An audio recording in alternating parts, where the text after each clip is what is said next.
নমস্কার বন্ধুরা, welcome to আরকে sports. আশা করি তোমরা সবাই সুস্থ ও ভালো আছো।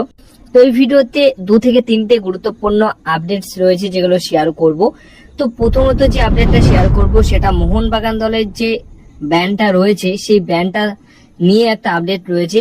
তো সেই ব্যানটা এখনো অবধি ওঠেনি কেন বা তুলতে এত দেরি হচ্ছে কেন, সেটাই নিয়ে একটা আপডেট যেটা পাওয়া গেছে। সেটা হচ্ছে ফিফা বর্তমানে তাদের যে FCH পোর্টাল রয়েছে সেইখানে কিছু সমস্যার সম্মুখীন হয়েছে, যার কারণে তারা সমস্ত কাজ ম্যানুয়ালি করছে। ট্রান্সফার নিষেধাজ্ঞা তুলে দেওয়ার জন্য এটাই কিন্তু একটা মূল কারণ রয়েছে। তাদের কিছু সমস্যার সম্মুখীন হতে হয়েছে বলে তারা কিন্তু একটু দেরি করছে, বা মোহনবাগানের যে ট্রান্সফার ব্যানটা রয়েছে সেটা কিন্তু তুলতে একটু সময় নিচ্ছে। কিন্তু বাগান কর্তৃপক্ষ সকল প্রয়োজনীয় পদক্ষেপ সম্পন্ন করে রেখেছে, শুধুমাত্র এখন তারা ফিফার কাছ থেকে ছাড়পত্রের অপেক্ষায় রয়েছে। কিন্তু সব রেডি রয়েছে, শুধুমাত্র ফিফা ছাড়পত্র দিয়ে দিলেই ট্রান্সফার ব্যান উঠে যাবে বা যে ব্যানটা রয়েছে সেটা উঠে যাবে। কিন্তু ওই যে FCH পোর্টালে কিছু সমস্যার সম্মুখীনের মধ্যে রয়েছে, তার কারণে কিন্তু একটু দেরি হচ্ছে। তাছাড়া অন্যান্য কোনো কারণ নেই।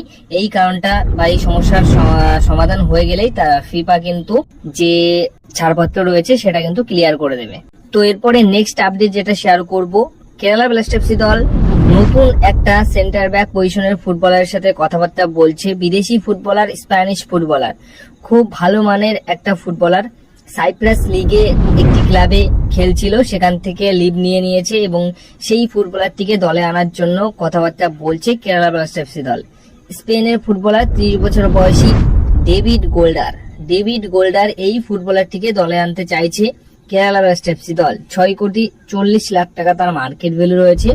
খুবই ভালো পারফরমেন্স এবং লাস্ট সিজনে সাইপ্রাস লিগে যে দলের হয়ে খেলছিল সেই দলের হয়ে একটা ডিফেন্ডার হয়ে সে কিন্তু 22টা ম্যাচে 6টা গোল করেছে, মানে গোল স্কোরিং একজন ডিফেন্ডার, খুবই ভালো মানের। তো এই ফুটবলারটিকে কিন্তু আনতে চাইছে কেরালা ব্লাস্টার্স এফসি দল এবং সেরকম ভাবেই কথাবার্তা বলা শুরু করেছে।